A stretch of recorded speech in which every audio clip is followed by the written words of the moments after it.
네, 안녕하세요. 여러분, 저희가 오늘 북캉스로 외부에 나왔습니다. 두 분의 구독자가 요청하신 책을 두 분과 함께 읽도록 하겠습니다. 네, 오늘 저희가 정한 책은 울타리와 공간이라는 책인데요. 이 책이 어디쯤에 위치하는지를 우리가 좀 살펴본 다음에 책 속으로 들어가도록 하겠습니다. 네, 여기 나무가 지금 보이시죠? 이 정신분석이라는 이 큰 나무에 가지들이 있는데 그 중에 한 가지가 대상관계이긴 해요. 가장 먼저 나온 가지가 프로이드, 정통 프로이드가 이야기한 자아심리학. 자아심리학에 예를 들어서 마가렛 말러 이런 사람들이 있고, 그 다음에 자기심리학. 두 번째 줄기에는 여러분이 좋아하시는 누가 있죠? 하인즈 코어. 코엇이 있습니다. 네, 역시 똑똑합니다. 그리고 또 세 번째는 보울비의 애착이론이 또 있죠. 네, 그리고 네 번째 정도의 대상관계라는 또 큰 가지가 있어요. 그 가지 안에 또 대상관계 이론가들이 많이 있죠. 여러분이 좋아하시는 페어베언도 있고, 위니캇, 건트립, 이런 많은 분들이 있는데, 오늘은 그 중에 위니캇이 이야기한 울타리라는 공간이라는 개념이 되게 중요한 책인데요. 그러면 우리가 서로 우리의 눈길을 머무르게 했던, 우리의 손길을, 하이라이트한 손길을 머무르게 했던 곳을 나눠서 읽도록 하겠습니다. 엄마가 제공하는 지배적이지 않은 지원과 섬세한 협력과 같은 이런 내용의 모성 돌봄은 다른 것들과 함께 위니캇의 안아주기 개념에 흡수된다. 따라서 분석가에 의해 제공되는 안아주는 환경은 전신 분석으로 하여금 정신신경정을 넘어서 인격의 더 근본적인 요소까지 취급할 수 있도록 그 범위를 확장시켰다. 진정한 자발적 몸짓, 즉 자기에게 자기를 드러내는 일이 일어났으며 그것들이 유아나 환자에게 의해 안전한 것으로 느껴졌다입니다. 유아의 놀이의 중요성은 사회적 감각의 시작을 의미한다. 놀이에서 사용되는 상상의 풍부함과 다양함, 경험에서 전체적으로 연결시키는 능력과 관련해서 아이의 개인적 성취를 나타내는 긍정적인 지표로 위니캇은 사용했다. 따라서 노래된 아이의 증상은 시간이 흐르고 보통의 좋은 관리로 인해 사라지게 된다. 정상적인 것은 건강한 것과 똑같이 취급되었다. 그것은 합리적으로 좋고 튼튼한 환경이 주어지면 다루기 힘든 증상에도 불구하고 개인적인 삶의 방식을 발달시키며 결과적으로 대체로 세상에서 필요로 하며 환영받는 전인적인 인간이 되는 능력을 의미했다. 네. 저는 이 책에서 안아주는 환경에 대해서 조금 더 집중이 되었던 것 같아요. 그래서 두 번째 발견한 문장도 61페이지 안아주는 환경과 관련되는 것인데요. 안아주는 환경이 처음부터 존재하는 그곳에서 타고난 잠재력, 그 자체가 존재의 연속성이 된다. 존재함과 상반되는 것은 방어 반응이며 이것은 존재함을 방해하고 멸절시킨다.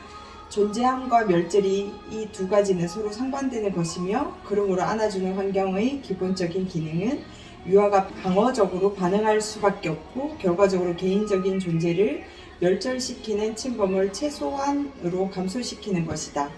유아는 좋은 조건 하에서 존재의 연속성을 확립하고 전능감의 경험을 통해 침범을 감당하는 세련된 전략을 발달시킨다. 따라서 심리적 상처란 환경으로 오는 침범이며 전능성이 발달하기 이전에 발생하는 환경에 대한 개인적인 방어 반응으로부터 오는 침범을 말하고 있습니다. 그 창조성을 얘기하는 게 아니라 이제 창조성에 대한 감각을 우리에게 일깨워주는 말인데, 안타깝게도 많은 사람들은 다른 사람의 창조성에 의존하거나 또는 기기에 사로잡혀 있기라도 하듯이 그들의 삶의 대부분을 비창조적으로 살고 있다는 것을 겨우 인식할 수 있을 만큼만 창조적인 삶을 경험하고 있다. 그 중간에 그림 아래에 있는 글 한번 읽어볼게요.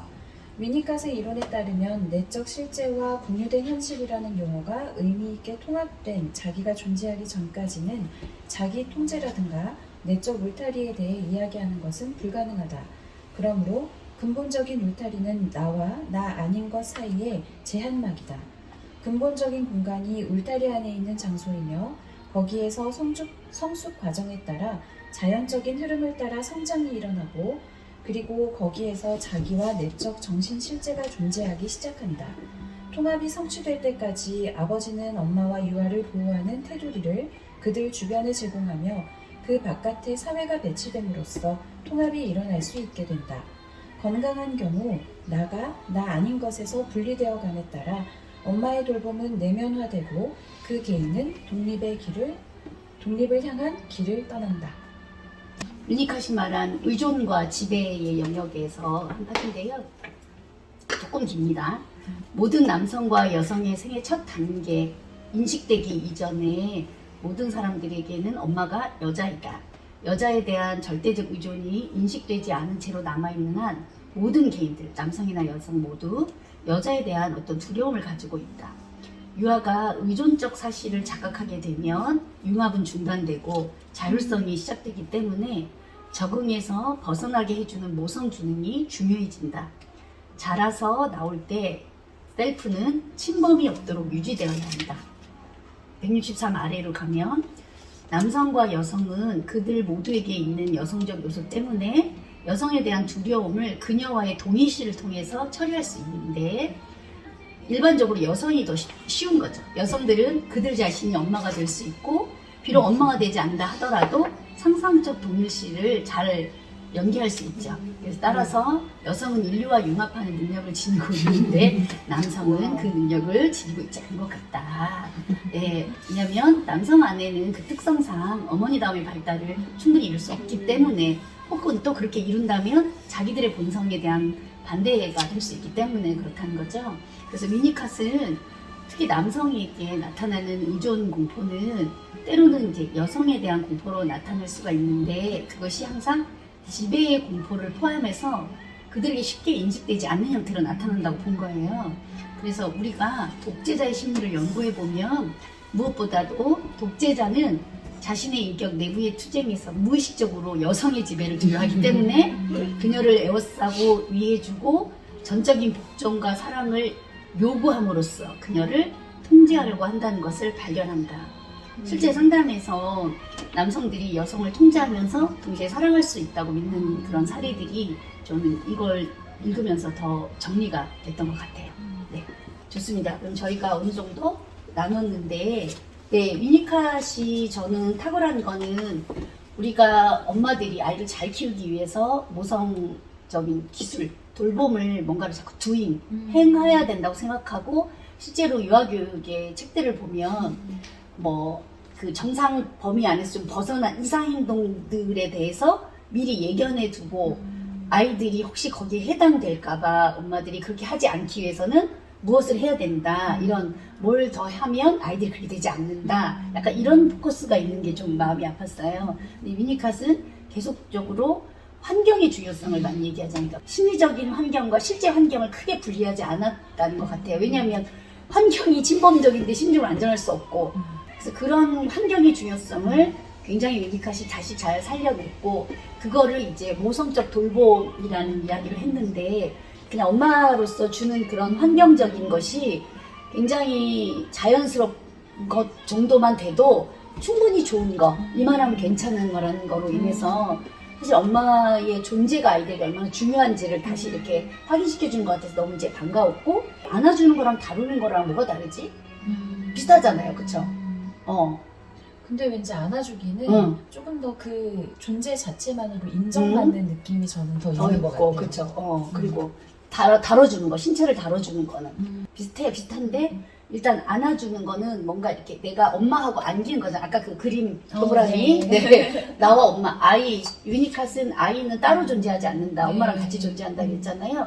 안아주는 행위를 통해서 나와 나 아닌 것이 구별되면서 통합으로 나아가는 걸 좀 제공하는 것 같고 핸들링은 다뤄주는 거잖아요. 이렇게 다뤄주는 걸 통해서 결국은 내가 어떤 대접을 받는 거, 침범을 받는지 존중을 받는지 이 아이의 개인 개성화의 과정에 너무 중요한 인격화의 과정에 중요한 게 되지 않을까? 그러면 그게 어떻게 보면 우유 먹고 싶을 때 적절하게 우유를 적정한 제공하고. 온도에 제공하고 기저귀를 갈고 싶을 때 네. 쾌적하게 적절하게 다뤄주는 이거 개념이 조금 더 다 가까울 들어가는 수 거죠. 있겠네요. 핸들링에 그렇게 했을 때 내가 존중받은 그런 경험들이 내 인격이 파손되지 않고 갈 수 있는 거. 근데 그런 걸 사실은 엄마들이 다 하고 있다는 거예요. 근데 그것의 중요성을 모른다는 게 좀 안타까웠던 것 같아요.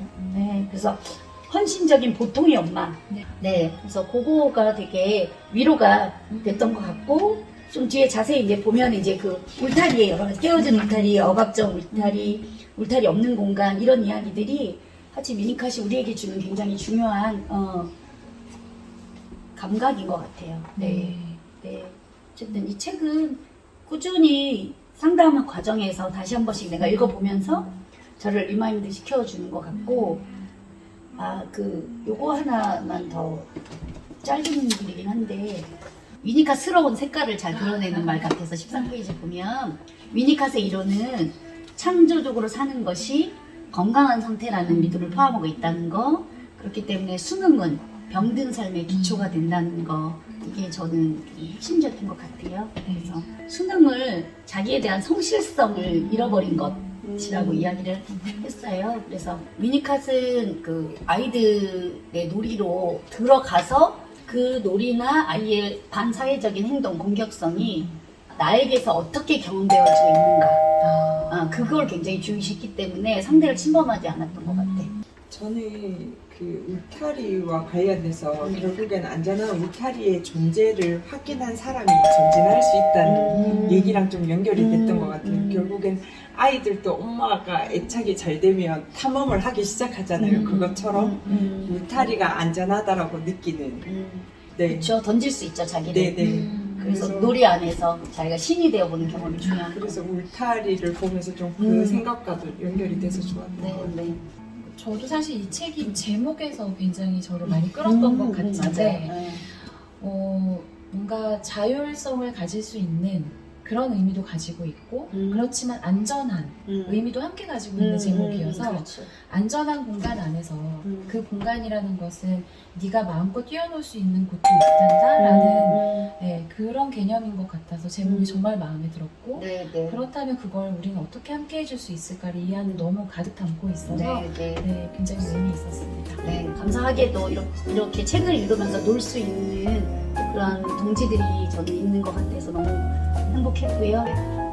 벌들과 꽃들과 나무들과 바위들과 물안개와 함께 할 수 있어서 너무 좋았던 시간이었던 것 같습니다. 네, 오늘 두 분 함께 참여해 주셔서 감사합니다. 수고하셨습니다. 감사합니다.